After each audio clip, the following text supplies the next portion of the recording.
Hi, everyone. Thank you so much for joining us today. My name is Kim Mozingo. I'm the Director of Federal Programs for TEDCO.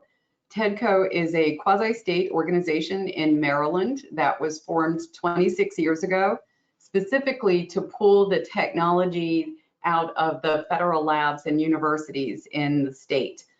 So Maryland has twice as many federal labs as any other lab, so that's kind of why we exist. So my role as Director of Federal Programs is to engage with the federal labs to help companies connect, to pull out research and to help them further develop their technology. It is also to help the federal labs with tech transfer. So TEDCO exists really to identify, invest in, and help grow technology and life science businesses in the state. One of the programs that I run is called DefTech. It's the Maryland Defense Technology Commercialization Center. And this focuses specifically on engaging with, helping companies engage with federal labs. So it's all federal labs.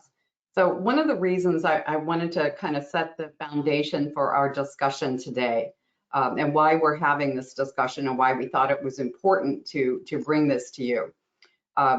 Recently at an FLC national meeting back in April, I was on a panel discussing DefTech, discussing ways that companies can engage with federal labs, and had some great panelists there. And throughout that whole meeting, that panel and beyond, one of the things we found is that there is a need to have this type of conversation with researchers. So in the Federal Lab Consortium, a lot of people that participate are the tech transfer offices. And if you don't know your tech transfer office, I'm going to encourage you to engage with them as soon as we end this meeting. So as part of that, we found that researchers are sometimes unsure of when they should be patenting. They're not sure about when they should disclose or even how to. In fact, one of our panelists today, Ann Liebschutz, had a conversation at a medical research and development command event recently and met with a researcher who was asking her questions about, should I disclose? This is what I have. This is what we're doing. And she found that he absolutely should be working with his tech transfer office to have that discussion about whether or not patenting was the right thing at that time. So in addition, DefTech has been around for about 6 years now. We started in 2018. The program used to be under the Maryland Department of Commerce. It is funded by Commerce, TEDCO, and the Department of Defense. And in the past, we had done a session similar to this with the ChemBio Center, with the Army's Chemical Biological Center. And in that, we worked with Mandy Hess there, and we did a series of sessions around maximizing opportunities for businesses, with businesses and the labs. Those sessions focused on, we had, I think, 9 sessions. We discussed SBIRs, we discussed how to prepare and pitch your ideas, and we had a session with Early Charm Ventures CEO Ken Malone. We have Early Charm with us today as well. And Ken was able to provide kind of the business perspective, what is business looking for? So all of this kind of underscores the need for this, and to further kind of build the base, I want to read just a little bit from an article that I came across recently celebrating the 1-year anniversary of the unitary patent in Europe. And that reads, to ensure these technologies, any technologies are technologies, thrive in the market and benefit our societies, we must provide incentives. Patents are pivotal in translating ideas into new technologies and commercial success, giving investors the confidence to fund research and development with the prospect of societal and economic returns. They also create opportunities for licensing and technology transfer. They help SMEs, startups, research institutions, and universities to connect and find suitable partners. To illustrate this point, joint research with the European Union Intellectual Property Office shows that startups that own patents and trademarks are 10 times more successful in securing funding during their initial seed or early stage growth. So that is a good explanation of why we're here today. So there are benefits for the labs in commercializing or further having your technology further developed. If you're in a lab and you're a researcher, you want to see what you're working on come to fruition, and we're going to discuss why and how that's important. So to further kind of lay the groundwork for this, our discussion today, Paul Zielinski is going to begin by explaining the legislative landscape around technology transfer and commercialization. Paul is the Executive Director of the Federal Lab Consortium for Technology Transfer, supporting over 300 federal labs in moving federal technologies from the lab to market. Prior to this role, Paul spent more than 30 years in government service across several agencies, including leading government-wide policy groups for technology transfer. He has a Master of Science degree in engineering, an MBA, and a bachelor's degree in biology. I'm sorry. So Paul, I'm going to hand it over to you to have that discussion. Great, and thank you very much, Kim, and thank you for everybody who's here today. Really happy that you could spend a few minutes with us. I want to touch briefly on what the FLC is. So if you've made it here, so hopefully you have some idea what the FLC is. But we are actually a quasi-governmental organization. Congress set up the FLC. It says there shall be a Federal Laboratory Consortium for technology transfer, and it tells us who our members are. So our members are all of the federal laboratories. We don't do membership drives or anything like that. If you're at a federal laboratory, you're already a member of the FLC. Whether you know it or not, whether you like it or not, you can't quit, you can't join, that's it. Congress sets that up. So it's one of those things we'd like you to take advantage of, and we're really super happy that you're here today in order to take advantage of this session, because it is one of these really critical topics about, how do we work with scientists and engineers, and how do we get technology into the marketplace. When you get down to it, that is the culmination of what the experiments are. That's why we invest in science and technology and in research in the United States. I usually say when I talk about this to any audience, the biggest realization is that the federal government doesn't make stuff. And I think when you talk about the fact that we spend in 2022, NSF figures anyway, say we spend $236 billion that year on federal R&D, which is a fair amount of money. But at the same time, none of that resulted necessarily directly in a product, because the government they don't manufacture goods. They don't manufacture, sell goods. So in order for any of that stuff to make it to the marketplace, we require a partner. We need a partner on the private side that's going to actually make, sell, distribute that product, make it available for purchase. That's really critical to this whole process. That's how research makes it out. So I think that's just one of those things to keep in mind with this whole process, is that frankly, this is all about this continuum of getting the research in the marketplace. So much so, it's actually interesting. Kim mentioned the European Union and their statement on patents. When you look back at the US patent system, actually it gets set up in the Constitution. So in Article 1, Section 8 of the US Constitution, it gives the power to the Congress to actually enact laws regarding protecting intellectual property. It doesn't use that term. But what I think is the particularly fascinating piece about that is they actually couch the need to protect intellectual property as in order to advance the scientific arts. They didn't do it in order to make necessary profit or anything like that. They actually looked at it as a way to advance science. And so what we're talking about actually is a way to advance science and technology. Now, some people don't always agree with that at the time, but in fact, it does keep science moving by providing sort of an incentive system and a way to actually create the commercialization of these products. A couple things that kind of resulted from this sort of in the more nearer term. So as Kim mentioned, sort of the legal background, if you will. So there's two major laws that really get into technology transfer. Three if one of them is a major amendment. So first you get the Stevenson-Weidler Act. Now this was passed in September of 1980, so it's not exactly new.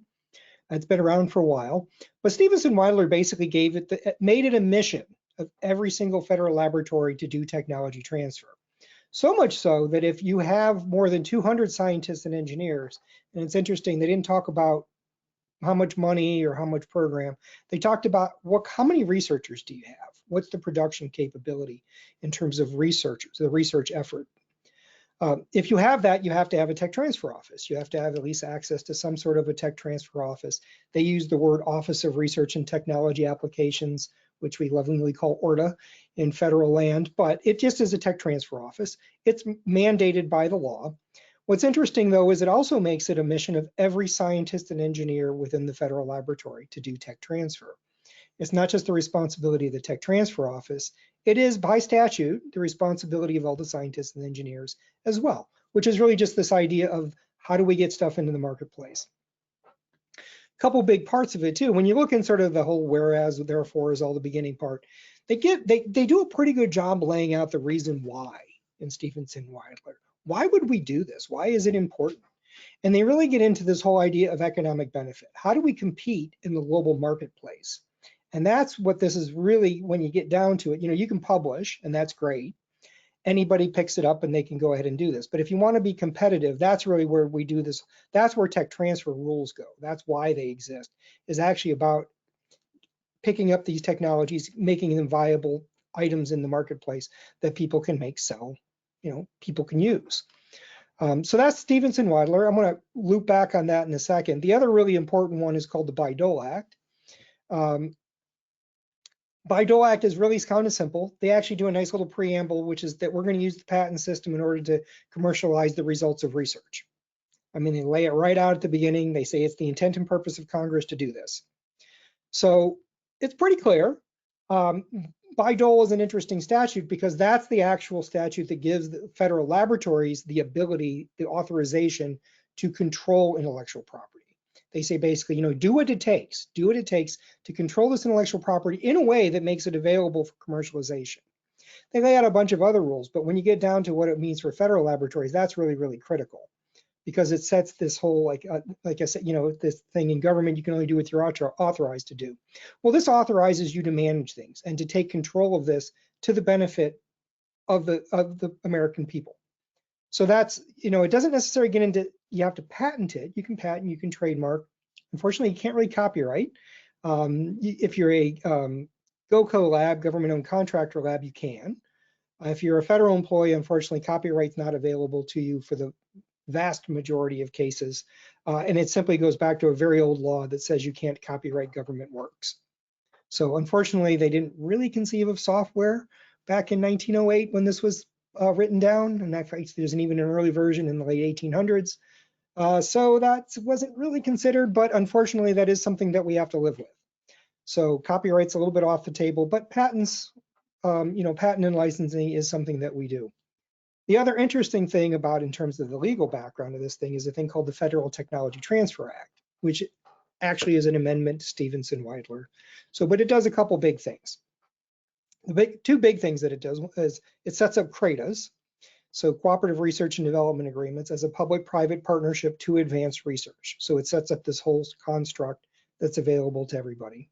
A couple other things that it does, though, is it actually tells you how you manage your royalties coming in from patents. So this is where you get the rules that a portion of it must go to the inventor, and that's an incentive to the inventor. And then the rest of it is retained by the laboratory. That actually came from that. And then if the government doesn't want rights to the invention, they can actually give it to the inventor, which is another part of that. The other thing that it does is actually sets up the Federal Lab Consortium. So those are the big parts of that particular law. But they have a lot of impact on things. And I think one of the big things, I use this intro in a lot of ways of like, okay, great. Well, why would I patent something? Why would the government patent something? It's interesting if you listen to the hearings yesterday at all from about the COVID hearings, this actually came up, interestingly enough.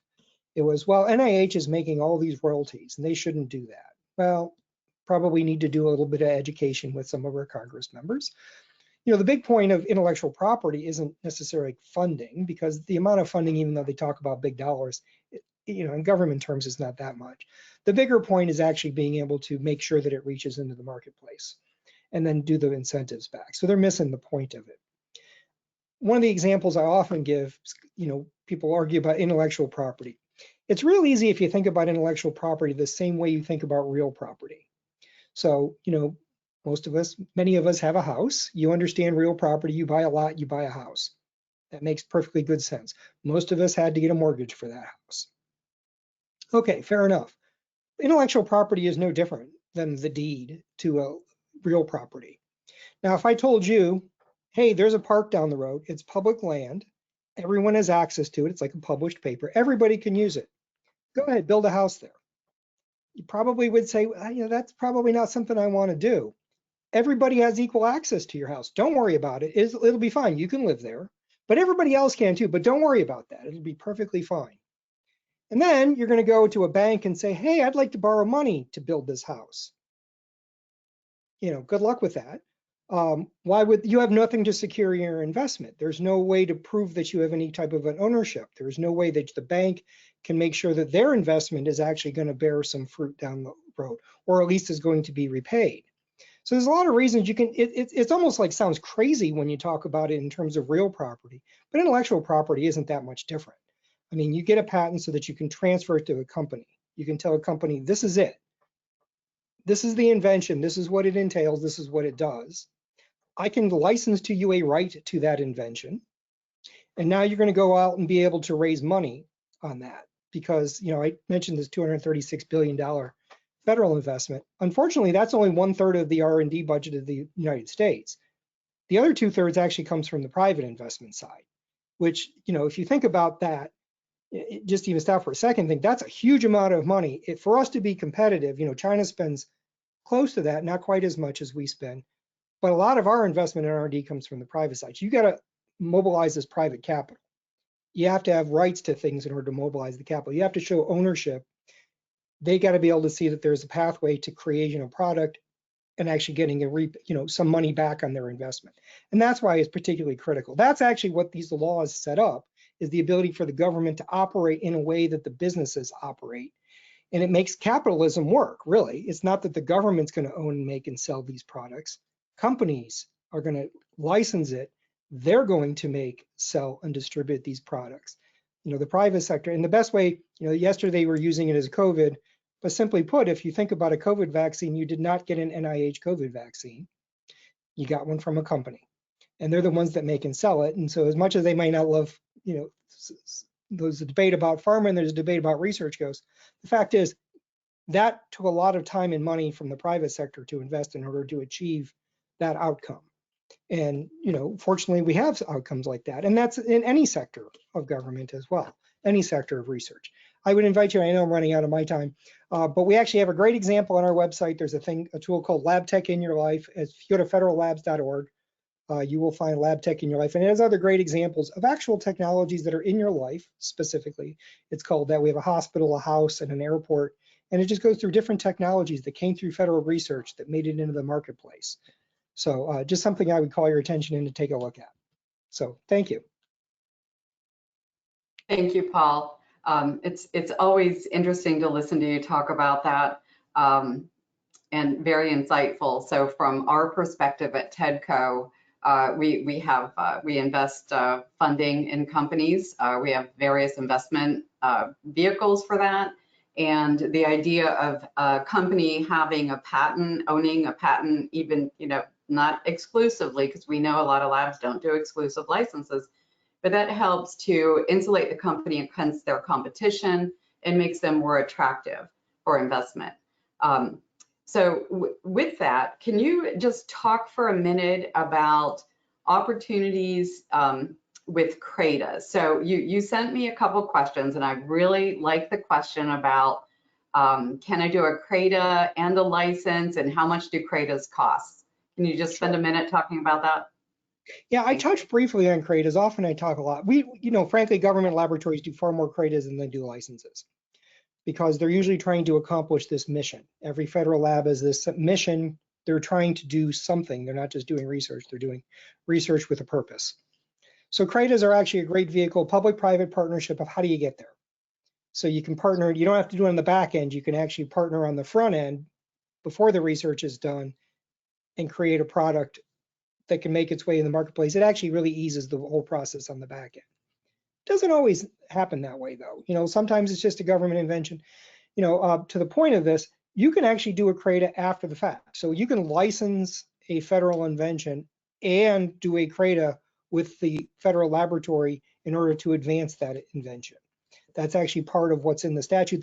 Congress thought very highly of this. They actually gave the authority. So you can work with the companies in order to increase the value of that invention with the inventor or someone else maybe even. But even the inventor of that can work with the company. That's not a conflict. It's actually right in the statute that they can work to help increase the company's investment in the product. Now, it may not result necessarily in lots of extra money for the inventor, but it is a way to keep it going. So you can do both. And in fact, it's actually often done that there's a license with a CRADA, particularly when there's if it's earlier stage, there's more likelihood that you're going to need a CRADA to do it. Then the other thing to look at is, like you said, the cost. So how much does a CRADA cost? How much does a license cost? Well, it's all negotiable, honestly, in the end. And it depends a lot on who you're working with. So you got to kind of shop around a little bit. Now, DOE has got some fabulous laboratories, but I will tell you up front, they're going to look for cost recovery. That's part of what they have to do because they're a contractor operated laboratory. That's not a bad thing. They got some excellent folks and it's a good place to look, but just be aware that you're going to be looking at something like that. On the other hand, some of the other laboratories, they may not want anything because if it accomplishes their research mission, they're very mission driven. If it fulfills their research need, they're already funded to do it. They're just looking to get some other kind of an edge. They might need a company, they might need somebody, it's going to produce it in the end. So maybe it costs nothing. And so, it's just one of those things to shop around with, and as a researcher, it's one of those things you need to think about too. Are you looking, if you have the funding for it, you may just want a partner. You may not necessarily need to bring money in. CRADAs are unique in some respects because they are a vehicle that brings money into the government if that's what you need in order to move forward. It is a way to bring in funds because money can't go out under credit, it can only come in, but it can come in. It just doesn't always do it. It's one of those things you really have to look at what's the need for the laboratory and what's it worth to the laboratory in order to get the research out of the door at the end of the day. Thank you for that. Okay, we are going to move on. I think a good follow-on to this discussion is to hear from Ann Liebschitz. So I mentioned Ann earlier. Ann is an intellectual property attorney and expert in government research and development programs. She's a TEDCO DefTech advisor, so she's part of the DefTech team. And she is the founder of AML Global, LLC, which is an advisory company specializing in US and international R&D and technology programs. The nature of her work has her tracking the most current developments in emerging technologies and changing areas of intellectual property law.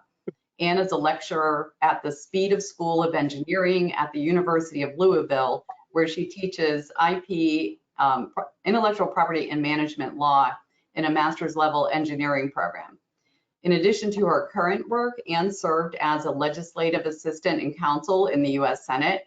While working as a senior staff in the Senate, she managed a diverse legislative portfolio, which included commerce, NASA, science and technology, homeland security, aviation, transportation, and infrastructure, and workforce development issues.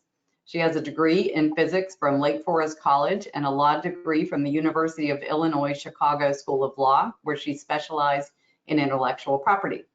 In addition to her federal R&D work, she participates in organizational programs with the International Republican Institute and the American Bar Association. For IRI, the International Republican Institute, Ann is has deployed as an international election observer, a trainer in organizational management, and is an advisor to IRI's Women's Democracy Network Council. Through her professional work and civic involvement, Ann has worked in over 20 countries. So Ann recently briefed one of our other programs on what she's going to discuss here today. So thank you for joining us, Ann. Thank you everyone. Thanks, Kim. I hope everyone can hear me okay. One of the natural things with the webinar is you can see us, but we can't see you. So hopefully you can hear me okay. And I'll just share that another natural attribute with these types of briefings is there's a lot of people in the audience, there's a lot of people in the room, and everybody has a diverse background, and they also bring different levels of understanding to various intellectual property laws and assets. So knowing that there's a lot of people in the room, I try to think about, okay, what can I cover here that's going to be most useful to everyone? And I have found that there's a certain presentation I give that even when I go into it, sometimes I feel a little bit nervous. I'm like, is this going to provide value for our audience? But when I come out of it, I always hear from the participants it does. And that shouldn't surprise me, because I even find that when I go back and I reread the basics and study things and prepare courses, I learn things and remember things myself. So it's always good to understand the 101s and the fundamentals. And that leads me into what I'm going to cover here today, which is I'm going to kind of give you an IP 101 course, just cover some IP fundamentals and IP basics.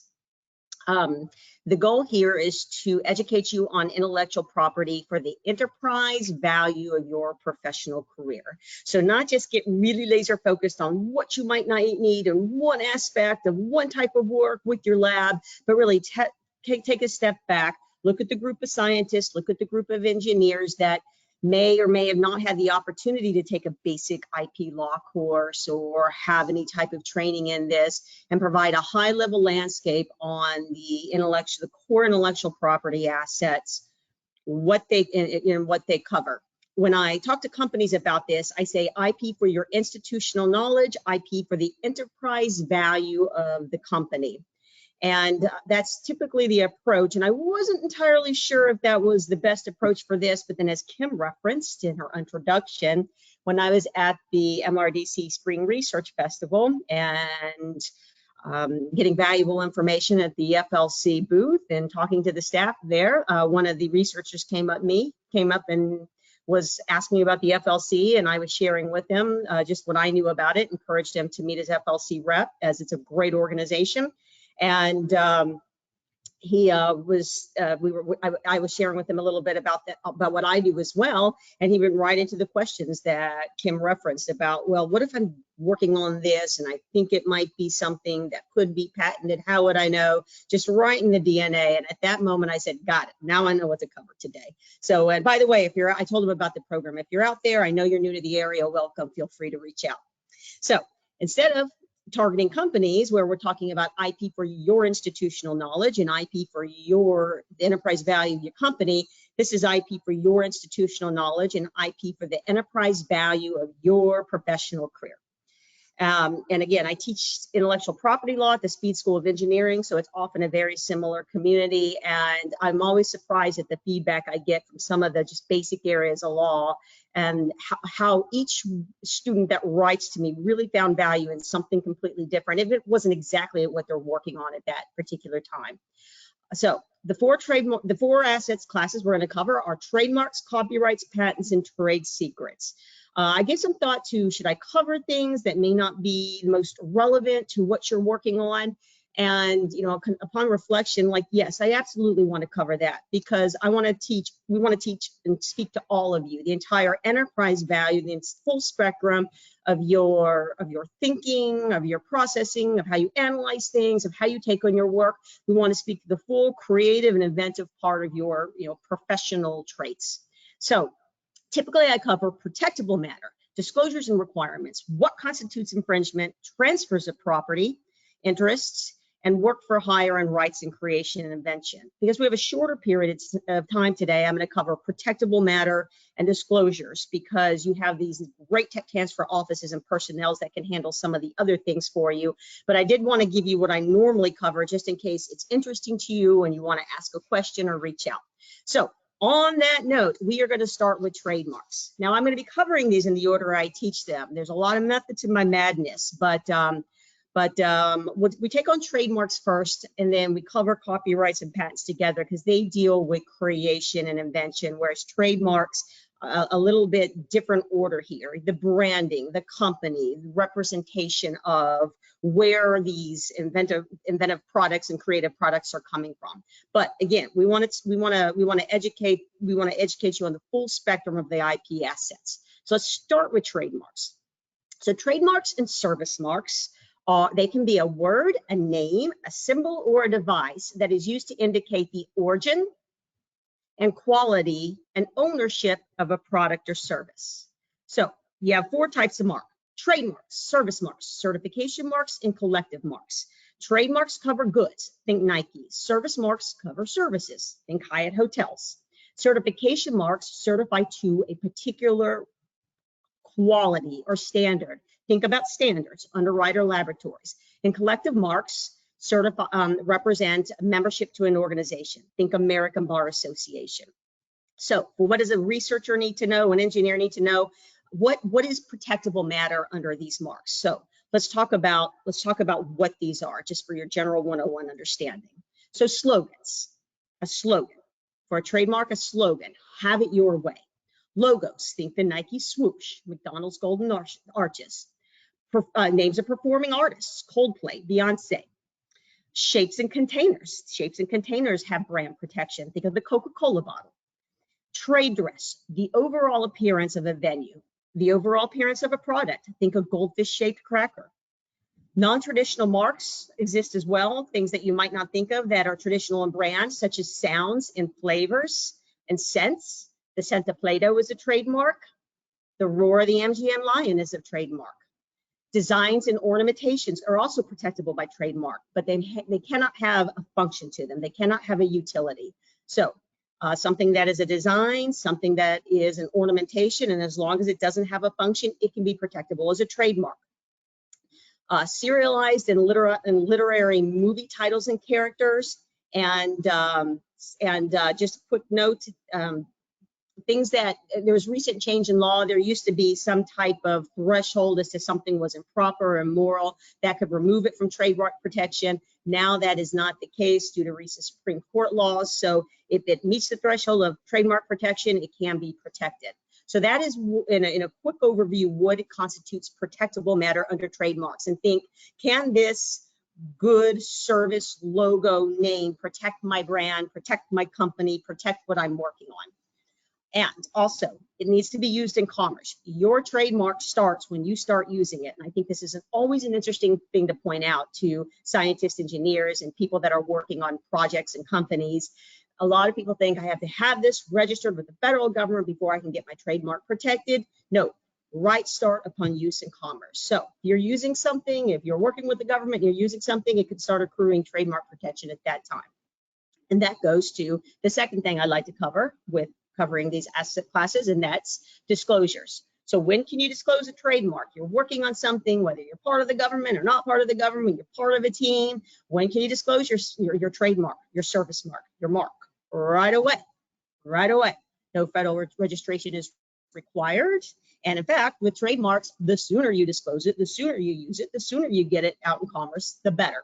So wrapping up trademarks here, recognizing that they're probably the smallest scope of intellectual property that you're dealing with in terms of working at a lab. I do like to cover it and distinguish what is protectable under a trademark versus other types of intellectual property. Okay, moving into number 2, copyrights. So as Paul shared in his presentation, there are more limited abilities to secure copyright protection on works that are United States government works. And those restrictions, they come from, legitimate concerns at the time, right? Federal Register publications, case law, judicial publications, copies of legislation, things that belong to the public because they're works of government and they belong to the people. And the intention was to not protect things that are government works. Think about everything that the government produces, laws, regs that you need, that they couldn't be restricted by a copyright. But that doesn't exactly reflect today's society where, and I'll get into this, a major driver of technology is covered under copyright protection, or can be covered under copyright protection, and that's software. So we are seeing some change. There is some limited authority in certain instances where certain parts of certain agencies can have copyright protection for software, but I want to cover it because I believe, this is not an official representation, I believe we'll start to see some more rights for certain types of copyright protection in light of the fact that so much software that comes out of the United States government would be subject to copyright protection, and that needs to be incentivized, just like patents and creations also needs to be incentivized. But let's talk about copyrights, because they're interesting. And they're very interesting, not just for the inventor side of you, but also the creative side of you. Copyrights cover creative works. So three requirements for copyrightability. The work must be original. It must be fixed in a tangible form of expression. So think tangible, think fixed, must be perceived. And the work must be one of authorship. I can spend a lot of time about what constitutes authorship, but for today's program, think original work of authorship fixed in a tangible form. Quick note here, a lot of people find this interesting. A note on originality. You can have two identical works, two similar works, and they can both have equal copyright protection for the creator. So originality, original work of authorship, doesn't mean first, like in patent law, and it also doesn't mean dissimilar. It can be identical. Think of two photographers going out and capturing a great photograph of the Washington Monument. They can each secure copyright protection on their works. Okay, getting into protectable matter under copyright law. Here's what is protectable matter per statute. 8 categories: literary works, musical works, dramatic works, pantomimes and choreographic works, pictorial, graphic, and sculptural works, motion pictures and audiovisual works, sound recordings, and architectural works. The creative, non-utilitarian side of these categories can be protectable by copyright law. So a little bit of explanation on what's covered under those categories. So literary works, those are things expressed in words, numbers, symbols. Think fiction books, think nonfiction books, think poetry, think about a written report that you publish. And about what we talked about, think software, right? Software is expressed in whether you're dealing with object code or source code, letters and numbers, or ones and zeros. So that's what's covered under literary works. Musical works, songs, symphony, advertising jingles, dramatic works, cover theatrical performances, choreography. That is one that should be self-explanatory, but if you track the case law, it's kind of hard to follow. But choreography can be covered under copyrights. Pictorial and graphic works and sculptural works, those are 2D and 3D works of art. Motion pictures and audiovisual works. So think of slideshows, music videos, video games, and sound recordings. Those are narrations, audiobooks. And then there's architectural works as well. So just very quickly going through things here to speak to your creative side. Those are the things that are covered under protectable matter under copyright law. Quick note on disclosures here. So similar to trademarks, you can disclose right away because your rights vest upon creation of the work. There is a myth that still carries forward from legislation that was long, long ago that there's a publication requirement. Copyright protection attaches at creation. So when you create it, it's yours. There is no requirement to register for federal registration. That said, there are tremendous benefits for federal registration of your copyright work. But as soon as you create, the rights attached, start talking to your office in case there's some limited authority for you. But that's what's protected, and that's when you can disclose for copyright law at a high level. Just term of copyright protection, 70-year life of the author plus 70 years. All right, moving from creation to invention, I'm going to touch on patents really quickly here and cover patents. So patents are what a lot of our researchers and engineers are familiar with or have some working knowledge with respect to their technology transfer offices, because you can patent government inventions and there's limited authority to copyright government works. There's more trainings and information out there for patents and patent protection. But just a quick note, a patent is a grant from the US government that allows the holder of the patent to exclude others from making, using, or selling the invention. So that's more than language. It actually just tells you something. So it's not the right to use. It's not the right to use or perform. It is the right to exclude others. So what that means is if you secure a patent, you can do nothing with it whatsoever. It doesn't really speak to the commercial value. It speaks to just the patentability and the fact that you've secured the patent and the right to exclude others. So we won't get into all the reasons why, but that is a very economic tool for multiple reasons when you start teaching patent and patent strategy. But it is not the right to do something, it is the right to preclude others from doing something. So what constitutes, there are three types of patents: a utility patent, which is the most common, design patent, and a plant patent. So let's talk about really quickly patentability requirements and protectable matter for those three. Utility patents, this is the most common patent. These are things that are new, useful, and non-obvious. The other two, design patents. Design patents must be new, ornamental, and original. And plant patents, these are asexually produced, must be distinctive, novel, and non-obvious. So protectable matter, utility patents. Think typewriter, automobile, wheels on suitcase, parachute. There are hundreds of patents inside a cell phone, but there's essentially 4 categories of utility patents, and this makes up the majority of protectable matter: process and method patents, machine patents, manufacture patents, and composition of matter patents. So process and method, these are acts or series that transform subject matter. This can cover a lot of things that where a software may be subject to patent protection and covered under patent protection. It falls under process and business method patents. The second part of protectable matter are machine patents. These are mechanical devices with parts that accomplish a result. The third, articles of manufacture. These are our catch-all provisions. Anything made by human can fall under the article of manufacture category. And the third is a composition of matter, combination of 2 or more substances, such as a synthetic creation of a diamond.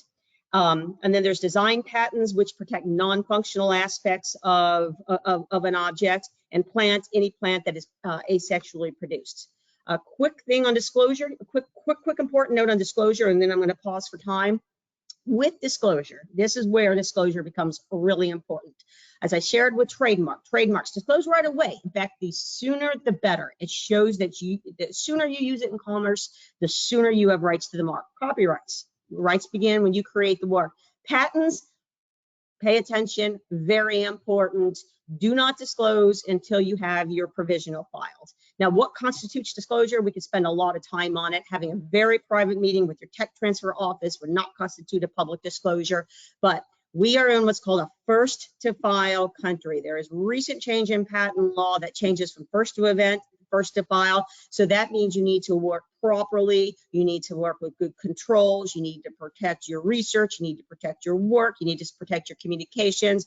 Don't be out there communicating something at a scientific conference that is novel or part of what constitutes new, useful, and non-obvious, and what could secure patent protection. If there is something out there that is going to be a determining factor in what may be a patentable matter, you need to be speaking with your tech transfer office so they can determine if you should be speaking about this, and if so, what the timeline is, because there is an ability to go ahead and disclose and speak on something, but there are certain things that the office can be working with you to protect you, such as get a provisional filed or make sure that provisional file is within 1 year of the disclosure. So disclosure is very important. Err on just talking to your tech transfer office early. When it comes to patent protection, disclosures are very important. Term of patent protection, 20 years from date of filing. And I'm going to pause because I have not been watching the time. And if later Kim wants me to come back to trade secrets, I can cover that. Yes, thank you, Anne. I always learn something when you do this, and I appreciate you spending the time. So first I want to say, if anybody has questions, put them in the chat. We have one question now that I think is from someone who is not in a federal lab. They said they've already successfully created a material to capture CO2 from the air. Do they need to work with the national lab for tech transfer when I license it to other countries? So you, as a business, do not need to work with the federal lab at all. It might be wise to, but for this, if you have that patent, you don't need any kind of approval from a lab, or you don't have to work with the lab. But do you want to tackle this just for another minute? And I think the question is really about working with other countries. So the last part was, do I need to work with the national lab for tech transfer when I license to other countries? So similar to when, we've done this in the past, I sometimes have questions to make sure I'm answering that question properly. And this one, I have about 3 or 4. I'm not exactly sure I'm following the fact pattern exactly that I can speak to it and know I'm accurate. You can either read it to me one more time, and then I'll tell you what my questions are. They can update their questions and we can come back to it. Yeah, let's do that. So if you could update your question, we'll get that to Ann and we'll send it to Can they clarify? Are they talking about they're a private company, they're a private researcher, they're a private individual, and they have their own invention, they have their own novel application? Or are they inside a federal lab, they've created this and they're trying to figure out what the right steps are? If they can clarify that, because I didn't take away clearly one versus the other. Yeah, and also clarify whether or not you currently have a patent. Yes. So we'll take that question at the end because I want to move on. Thank you very much, Ann, for laying that groundwork for us. I appreciate it, and I'm sure everyone else does as well. So we're going to move on to speaking to a business. So again, we go back to the purpose of this event is to help researchers understand when to disclose, when do you need to work with your T2 office, but you also want to understand how to work with businesses because you're in your lab, you're creating, you're inventing. It's not going to be manufactured. Nobody's going to do anything with it unless you have a patent that someone can license or, in the instance of a CRADA, to further develop what you're working on or to learn more about what a business is doing. It's useful to work with businesses for a variety of reasons. So with that, I mentioned Early Charm Ventures earlier in our conversation, and I'd like to introduce you to Mark Juten. Mark is the Portfolio Development Officer for Early Charm Ventures. He earned his PhD in Physical Organic Chemistry at Iowa State University. He translated his PhD work to the biofuel startup company Renewable Energy Group as a scientist to commercialize novel products and help the company to eventually be acquired by Chevron. He continued his pursuit for enabling better technology transfer by serving as a commercialization manager in tech transfer for 5 years at Ames National Lab and Iowa State University.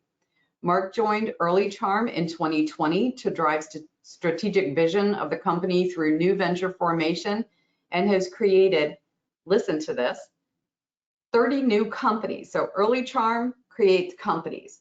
Mark has created 30 new companies from the technology licensed from universities and federal labs around the country. The companies that Mark has formed have received over $25 million in follow-on funding to advance commercialization. So Mark, thank you very much for being here. I'm really excited to hear more about what you're doing and how Early Charm operates. You know how much I enjoy the company. So thanks, thank you. Yeah, I appreciate the introduction and I appreciate the invitation to be here. Yeah, so I guess to begin, just as an introduction to Early Charm, Paul said that, the federal laboratories don't make things. We make things, right? That is really what we do. So we are a venture builder. We have kind of a unique model of commercialization, though, in order to actually be able to make things. So we have 48 LLCs underneath our portfolio, underneath our management, but those companies actually have 0 employees in them.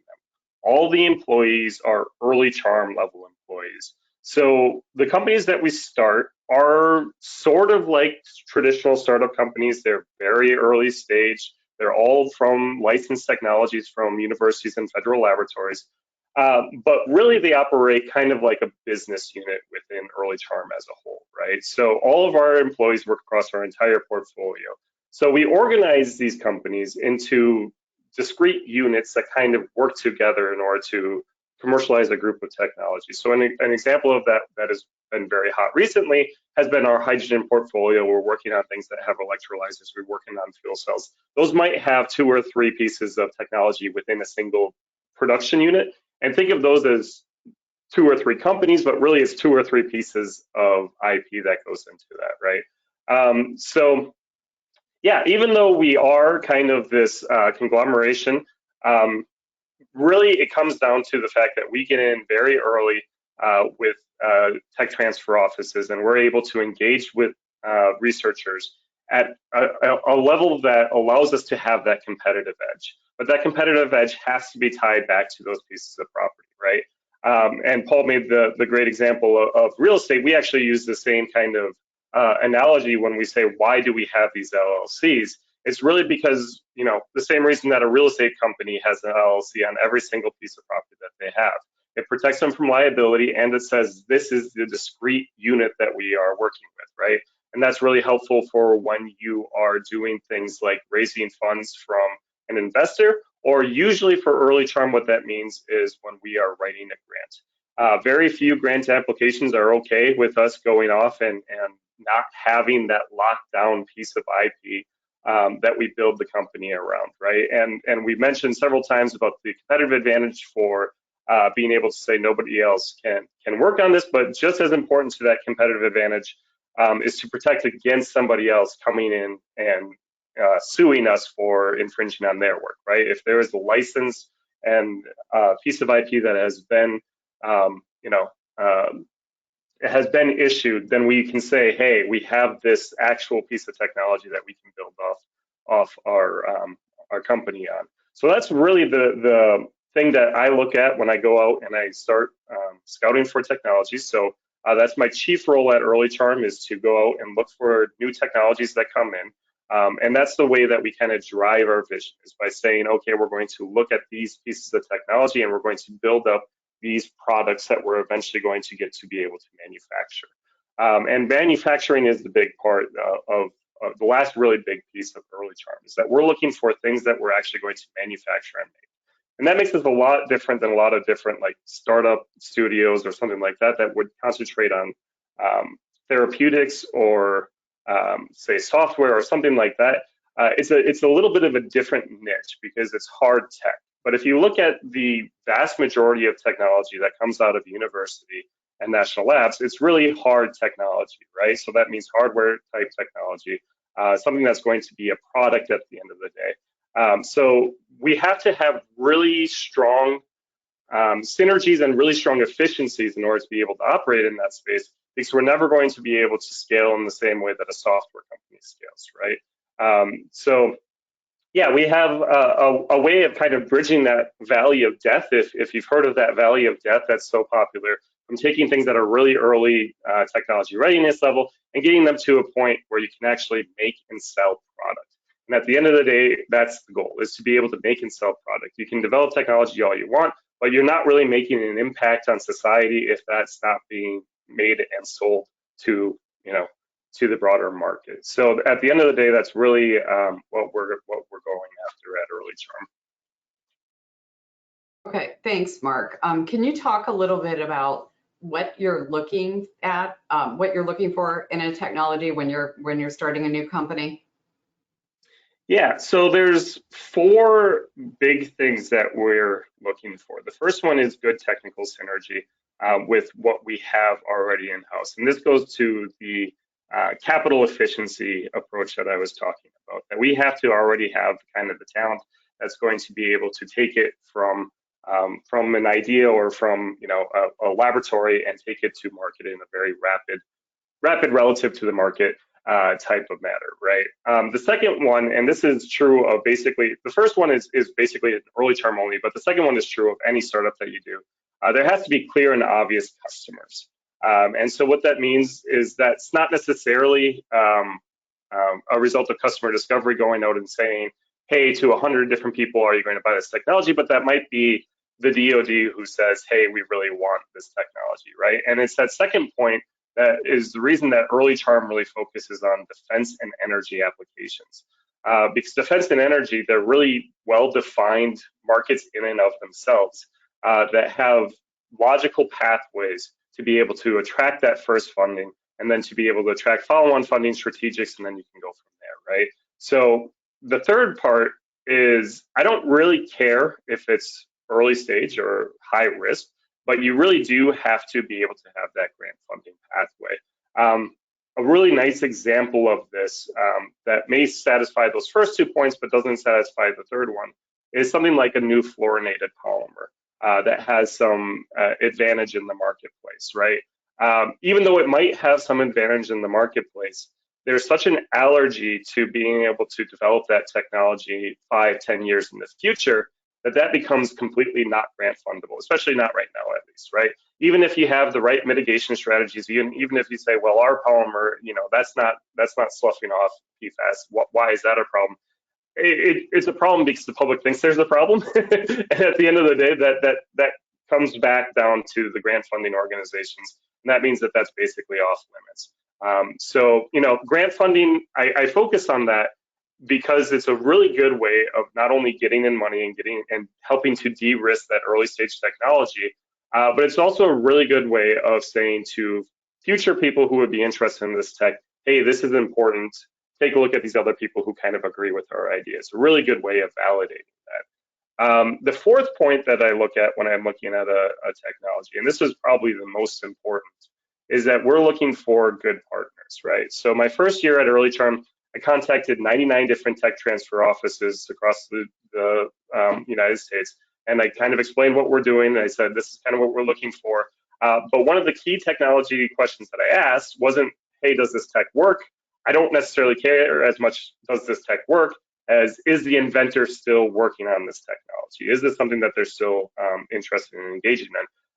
And CRADAs and those types of vehicles are really, really important for being able to de-risk those early stage technologies, because you have to understand that you're probably going to pivot 2 or 3 times during technology development, and nobody's going to understand more about that piece of technology than the person who's been working on it for the past 20 or 30 years. Going back to competitive advantage, there's almost no competitive advantage if we just take it from published papers and try to commercialize that technology. We need to have some sort of hook, and those hooks are really, it's really twofold. It's what lives in the inventor's head, and it's that, going back to the IP, it's that IP that defines the space that we're really working with. So yeah, that's the really big part of, we can actually sacrifice a little bit on the first 3 points as long as we have the right partner on the last one, right? Because you have to be able to have somebody who you can iterate with and you can work with. So this,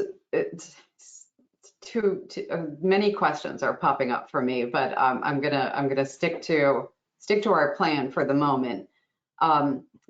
So why do you work with the tech transfer office instead of going right to the researcher? And I know it can be difficult to reach the researchers unless you meet them at a conference or something like that. It's not like there's a big database you could just go to and get their contact information. But can you explain a little bit about why you go to the TTO? Yeah, there's real tactical reasons for being able to do that. TTOs are excellent at navigating that transition, right? And when I talk to researchers, so many of them are hesitant to even engage on with the commercial partner without having that kind of protection from the tech transfer office, saying, hey, this is appropriate to talk about, this isn't appropriate, and we need an NDA when we do this.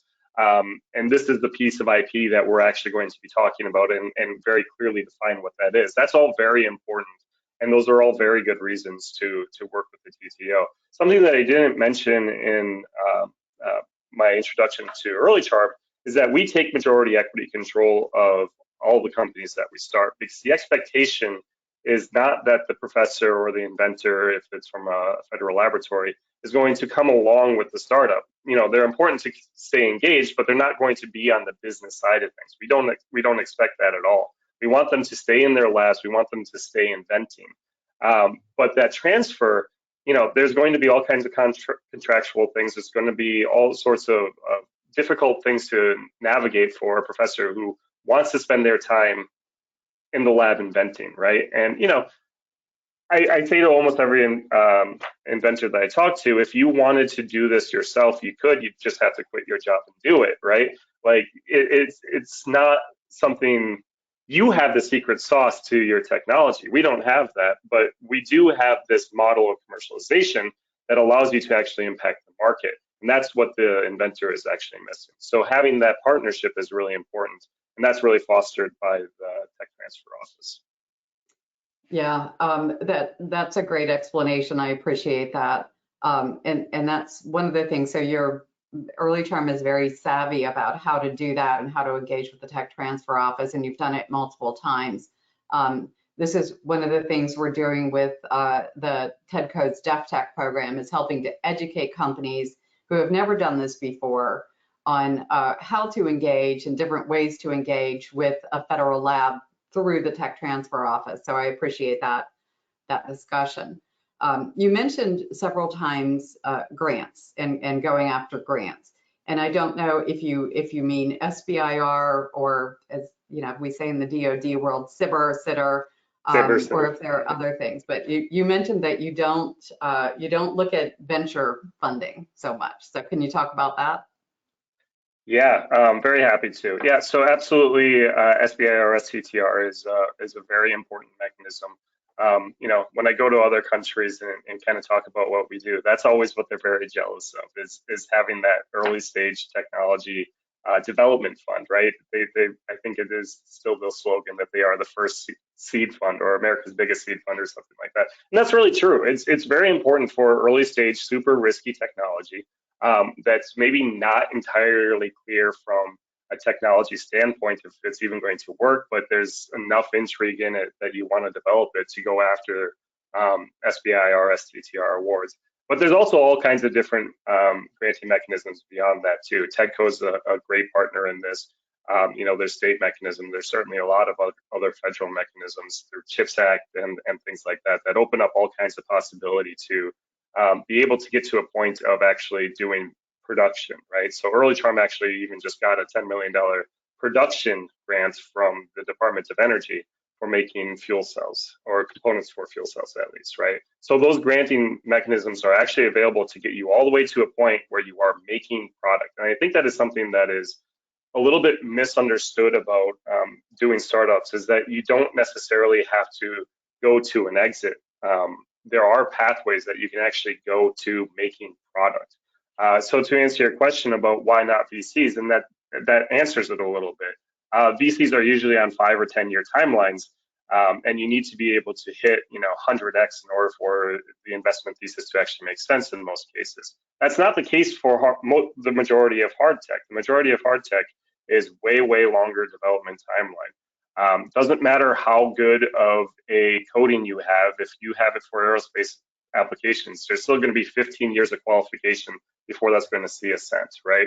And certainly there's a whole gamut. Aerospace is on the far end of that, but there's a whole gamut that tech development, especially hard tech, just takes a long time, and it doesn't necessarily fit that 5 to 10 year thesis. So VC isn't something that we look for. Venture capital is not something we look for, but strategic partners, and I want to make that distinction. That's a very important distinction. Strategic partners are something that we are very interested in working with. Somebody who is already in the market, who is already looking at a technology space and says, hey, this new piece of IP can plug in very well. And to Paul's point of like how you evaluate a patent, that's really where that becomes important, is saying, hey, this is what you are basing your valuation off of. Is this specific set of IP that is licensed from a university, that stays with it, even if you do pivot 2 or 3 times, that ends up staying with it all the way to the point where a strategic is assessing the technology, which when I started this role, that was a little bit of a surprise to me, because I thought, oh, you invent away from the patent and it doesn't actually matter anymore. That's not true. That valuation really goes all the way back to that initial license from the university. So that is really important part for us to be able to get from scale from $5-10 million to $50 million, right, is having that strategic. But even if the market is only $100 million, that's not VC fundable. It's a really great business though, right? So there's a lot of really great businesses that aren't VC fundable.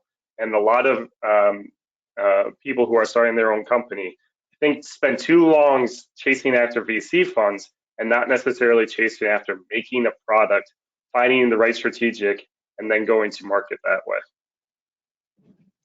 That's a fantastic explanation. Thank you for that. And we'll come back to you later on I do want to encourage people again to put questions in the question box. We'll be around, we're going to do this till 3:30, but I want to get to Somnath now. Thank you again, Mark, for sharing more information about Early Charm. And I'm going to have a list of links later on. We'll provide them at the end. And you can go read about how Early Charm does this on their website. They lay it out very nicely if you want to try and duplicate if you're a business. So with that, I want to move on to Somnath Sengupta. So what we wanted here today, we wanted the legal perspective on why we're doing this. So we have Paul Zielinski give us that background. Ann Liebschutz kind of laid the foundation for understanding IP. Mark just talked about how a business engages with, he talked about universities and federal labs. So we also wanted someone from inside the gate, if you will, from the researcher perspective to come join us. And I invited Somnath because I've known Somnath for a long time, and he was a former ARL researcher. So we're going to get a really good perspective because he was a researcher and he commercialized a technology that he brought out of the lab that he had been working on as a researcher. So he is the founder and president of Powerhouse Consulting Group, earned his PhD in engineering science from the University of South Florida in Tampa, and completed his postdoctoral studies at the MIT, Massachusetts Institute of Technology, if anybody's not familiar. After working at the Army Research Lab from 1993 to 1995, Dr. Sengupta co-founded Paratech Microwave, which was later acquired by BlackBerry. So if you don't know, Netflix has a new BlackBerry documentary. I don't know if they mentioned you there, Somnath, but maybe they should. And from 2004 through 2015, he was a senior program manager and then a technology development manager at BAE Systems. In 2015, Dr. Sengupta returned to his small business roots at Powerhouse Consulting Group and founded My Life Learning Center. Powerhouse conducts research and development for the Department of Defense, while My Life Learning Center trains adults with autism on sustainable life and job skills. He spent 25 years of aggregate teaching experience, or he has 25 years of teaching experience, more than 20 published papers, 19 patents with 7 additional patent applications pending, and he received the R&D 100 Award, Technology Transfer Award, and the BAE Systems Chairman's Award. So thank you for joining us, Somnath. We want to hear about everything, and I know you can probably do an hour and a half on your own, but we're going to keep this to 15 minutes, I hope, so we have a little more time for Q&A. I think you're still muted.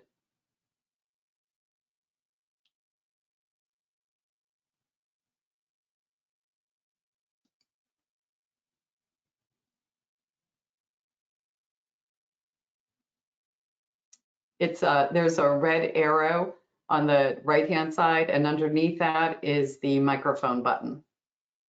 Now I'm on, right? There you go. All right. So you heard from Paul about the mechanics of CRADA and talked about the mechanisms of IP.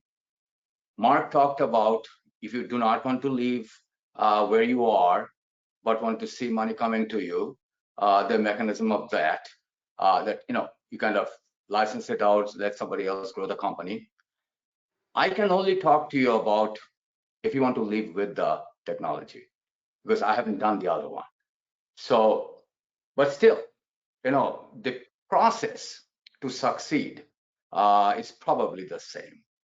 The first thing is, when it comes to, at some point, you're going to need some money from somebody to develop this technology or productize it and sell it, or a service. And you need a differentiating protection, which is intellectual property. Okay, so the first thing you need to learn is how to write patents. Number 2, you need to have a patent strategy. That means, it's like a moat. You build one moat inside another, because eventually your competitors are going to take down some of them.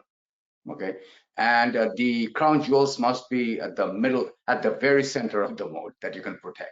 Because my background is in materials, okay? So that's why I'm talking about moat. The next thing is, and I think I'm sure Ann and Paul will tell you also, don't just put everybody in the patent. You know, there is a rule that somebody has to contribute, right? So forgive me for saying this, just because they're your supervisors and another thing, don't do that, because you know, there has to be some legitimacy of the patent.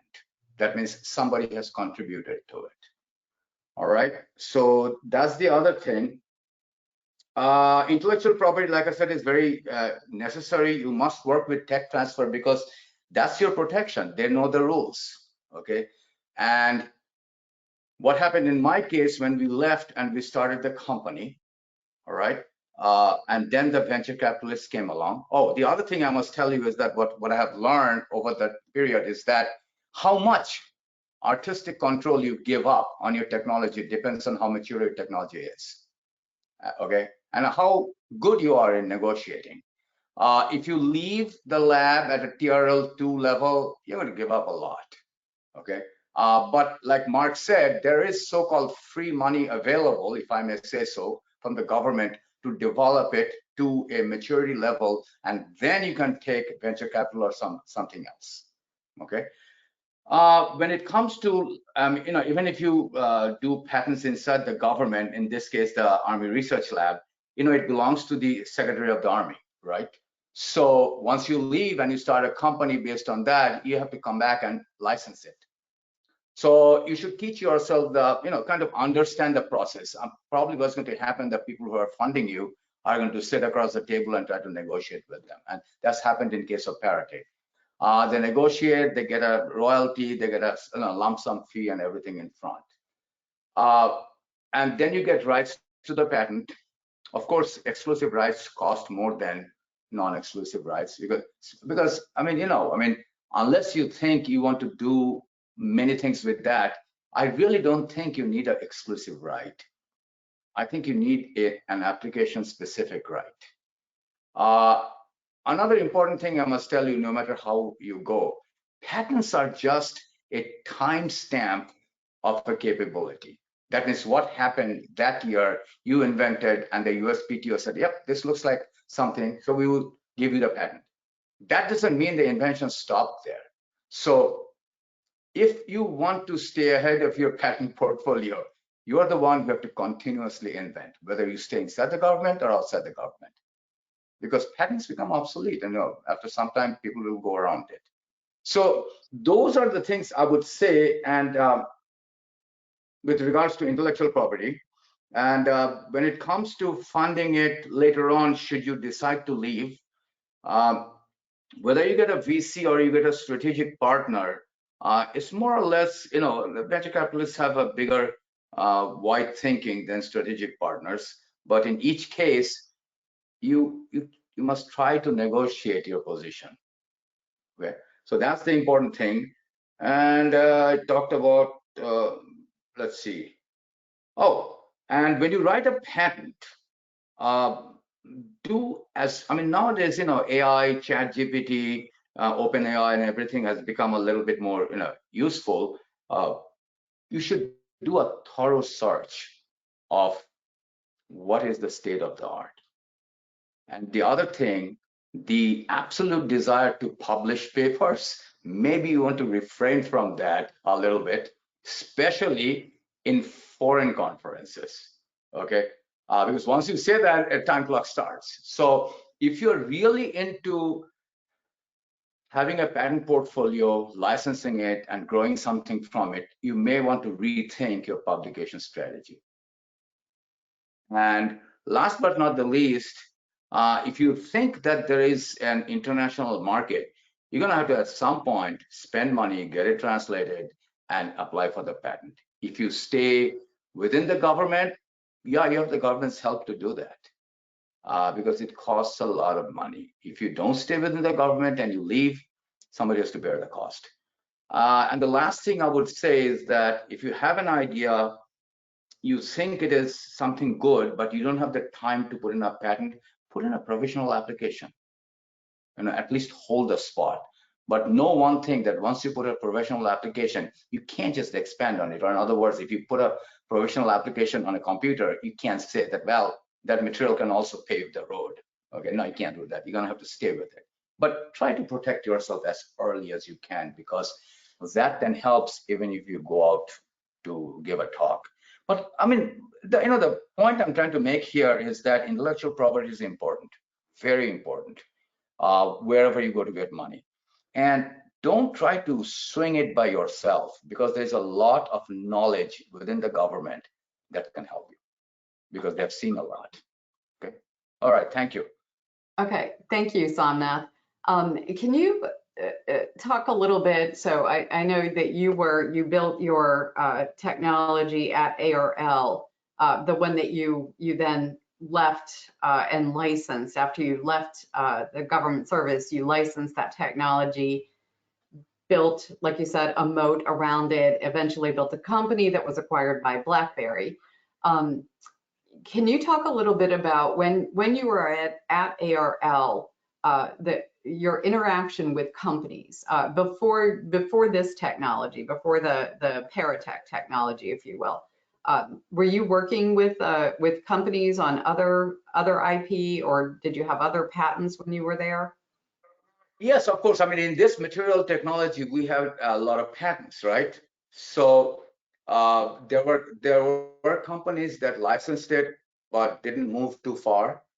And as a federal employee, normally what happens when you license a patent, I think hand in hand, the company, if they're astute, they would like to sign a CRADA, because there has to be a knowledge transfer. A piece of paper ain't going to do anything for you. So, but although we as federal employees, we have the responsibility to transfer that, on the other side, they have to be ready to receive it. And I don't think that happened. And essentially, eventually what happened when the low Earth orbit satellite came along, and things happened for which we decided that we are probably better off to leave and start a company. So outside of the company that you built, did you work with companies under cooperative research agreements or cooperative research and development agreements? Yes, I mean, the thing is, there is always government purpose applications. And if I remember it right, at one point we had CRADA with Raytheon, now known as RTX, Northrop. So there has been other companies that we have had CRADAs with, but they were all government purpose application, which, licensing, I don't know, I mean, whether it plays any role there or not. I mean, it's great you have a patent, but since it was paid by the government and you're working on government applications, yes, we have done CRADA before. I'm very well familiar with the CRADA process. Mm-hmm. So what one of the things we like to talk about with DefTech is to encourage companies, or to educate them on working with federal labs, is the opportunity. There are opportunities for the business, certainly, but there are also opportunities for the lab. And I'm wondering what kind of benefits you saw from working with companies. How did that enhance the work that you are doing, or just any other benefits that you can recall from being able to work with like a Raytheon or even a small business? What happens when you work under CRADA, and in my current company, I work under CRADA with the Naval Research Lab. I pay them, okay? But that payment, what do I call it, is mild compared to the real estate and equipment and everything NRL has. What happens is that when you get into a CRADA with a larger entity, and even in case of the federal government, when you work with Northrop or something, the product idea they bring to the table, okay, and they'll look at your technology and say that, hey, if you want to put this thing on a helicopter, this is the data we need. They kind of help you to understand that in order to commercialize or to productize, rather than only sitting there and measuring in the lab, what else you need. So that's what you get out of CRADA when you work with big companies sitting inside a lab, right? You get the commercialization, rather application angle. When you're sitting like a small business like me and working with the NRL, of course it has to fit with their mission, right? And once it fits with their mission, what happens, and you work with them and they see the results, you don't even know who they're talking to within the federal government. And all of a sudden, a customer pops up and said, hey, I heard you're doing this. So those are the benefits you get, whether you're on the government side working with a business or a business side working with the government. And the other thing is that if you're a government and working with a small business, what the small business has going, like in my case with NRL, is the speed of discovery. I mean, we can move things much faster. Okay. So you can move faster working together. That's what you're saying. Not only that, on my side, I can execute things much faster. I don't have layers, it's me, okay? So yeah, you can execute things, if there is a 4-step process between me and NRL, my steps I can execute very quickly and hand it over to them. That helps them. Okay, thank you for that. CRITA is a very nice, vehicle to work with. And by the way, I mean, I'm sure people know this thing. That's probably the only way to pay the government, right? If you're doing cooperative work. Yes. It's unusual to pay the government for anything, but through a CRITA, well, it's not unusual. We all pay taxes, of course, but yes, we can. There is a certain date that you have to pay the government, right? Yeah. Every year. Yeah. You like it or not. Yes. Okay, thank you, Somnath, for sharing that perspective. We have about 9 minutes left, and I think we have a follow-on to the question that was asked earlier. So Ann, I don't know if you can see this, if you can open the chat, but what it says is, I'm working for a private company developing a technology for laboratory environmental monitoring. We have filed for a provisional patent for our technology, but we have limited resources to develop it further at the moment. Of course, that's pretty common. Are there partnerships or agreements that would make sense for us at this point? That's a very big question, and the answer is it depends. Yes, it depends. But I'm going to let Ann and Paul address this. Maybe Paul. Oh, go ahead. I am looking. Can you hear me? Am I on mute? Yes. Okay, great. I am looking for the question. I don't see it. Okay. But so anyway, they clarify the question. The person that asked the question clarified they are a federal lab employee. They are working in a lab. No, they work for a private company developing a technology for laboratory environmental monitoring. It doesn't say for a federal lab to do environmental monitoring, just. Okay, so I was looking for it while you were reading it. Okay, so it's a private. Okay, so it's pretty high. This is a pretty high level question. Yeah. They're looking for resources. Oh, yeah, but that's one thing. Sorry. I apologize. So, okay, so not a federal lab employee looking, for resources. They filed the provisional.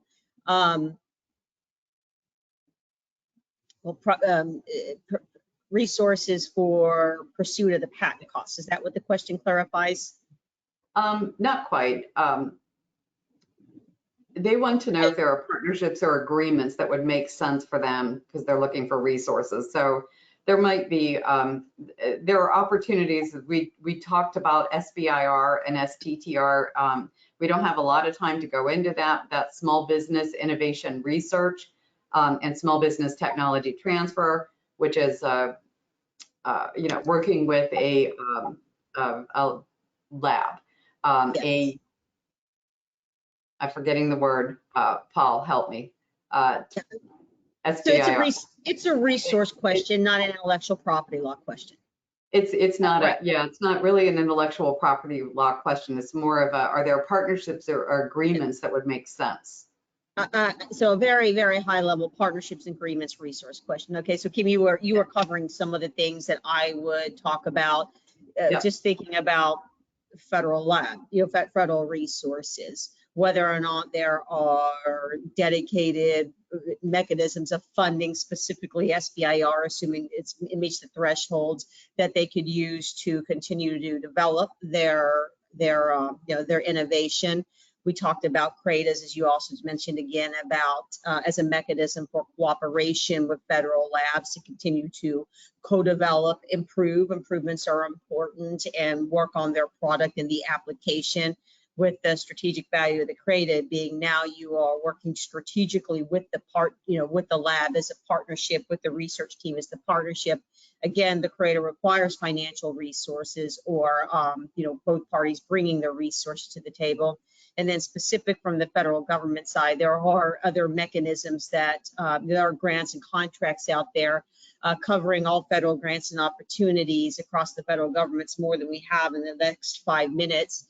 The other category is, as Mark talked about, they look for government funding. They target government funding, not private funding. There's private funding, but really I would also encourage them to understand programs like TEDCO that work really on the ground with with companies in their states. So, if they're a Maryland company or want to become a Maryland company, there is immense resources for these things and immense programs. So I'll hand it back to you and Paul, but I mean, what comes to mind is TEDCO and TEDCO type programming. I think you're right on the money. I mean, there is SBIR. SBIR is probably your biggest friend. Short of that, if you're looking for, but state programs, most states have, well, not most, many states have a technology-based economic development program, TBED. And that is the place to look. If you're looking for where they might be in your state and you're not sure, a place you can look is SSTI. They're a consortium or an association of these type of organizations, and they might be able to direct you. But states have a lot of different programs. TEDCO is a great program. One of the better ones in the country, honestly. But that's a great place to look for funds. And then we mentioned the CRADA thing. Sometimes in kind is just as good. You can't get money under a CRADA, but that doesn't necessarily mean that you can't find somebody that's trying to accomplish what you're trying to do. And if you can find somebody that's matched with your mission, you might be able to just work on something and do some in-kind resources. I know at one point I worked for the Environmental Protection Agency thinking of environmental. And we did all sorts of crazy things under CRADAs because it was a federal laboratory. It was a federally funded one on a contract one. Reimbursement wasn't the issue. It was, making sure that the thing was available. So if it meets the need, you might find some partnerships that are possible. Can I make a point? Yes. So if they're asking where can they go for funding, right? Because they have what they're doing is environmental monitoring of enclosures, right? So if you're talking about what I'm asking them to do is to kind of find who will use it. The mechanism of funding, that person will find it for you. The places you can go is Office of Naval Research, and it's listed on the website. Find a guy who is responsible for ship environment monitoring. Okay, you go to the Army, long stretch, but if you can find somebody who monitors the tank inside environment. So find the user, go to them and tell them you're a small business, you have some intellectual property protection, but you want to grow this technology because we see commercialization in it. They should like it, because if they commercialize it, it gets cheaper for the government. And you ask them for money, that is there anything I can do for you that will advance my technology, but there's a use for it. Yeah, and a quick plug too, if you're trying to figure out who those people might be, we have a tool called FLC Business. It's right on our federallabs.org website, and it actually is a search tool. You can push in, you'll find available intellectual property currently, but it also has like labs, facilities, and equipment. Yep. So different things that you can search under that available opportunities block on there. And it Totally does agree with that. And the CRADA becomes very handy because if you're a small business, those equipment under the CRADA, they can really validate a lot. Yes. So there are, as everyone has mentioned, there are organizations similar to TEDCO in some states. I will say that we are considered a top 5 prolific investor by PitchBook. So similar to us, but not quite us. If you're in Maryland, please do visit our website. We have lots of resources. I have a web page on SBIR and STTR, but I also want to plug on the FLC's website. If you get into the educate section, they record these sessions and have them available. And there are two in particular I want to point out real quick before we go. I know it's 3:30, but they did leveraging SBIR or leveraging SBIR for tech transfer. So for businesses and for lab researcher, go in there, watch that video. It's an hour and a half. It was run by David Lee at Army DevCom. He's a tech transfer professional there. Absolutely wonderful. And another one that you might think isn't quite related, but it is. Paul did a session on the budget process. So to understand the budget process from a tech transfer perspective, whether you're inside the government or you're outside the government, is a really important. It's very insightful. It's very high level. It's an hour, but it feels like a lot less than that. You'll get a lot out of that. So those two resources, and we had a few other links to put in the chat as well. I want to thank everyone very much for joining us. Thank you, Paul. Thank you, Anne. Thank you, Mark. Thank you, Somnath, for joining us today for this longer than usual session. Thanks for sharing your expertise, and I hope everyone has a wonderful day. Thank you all.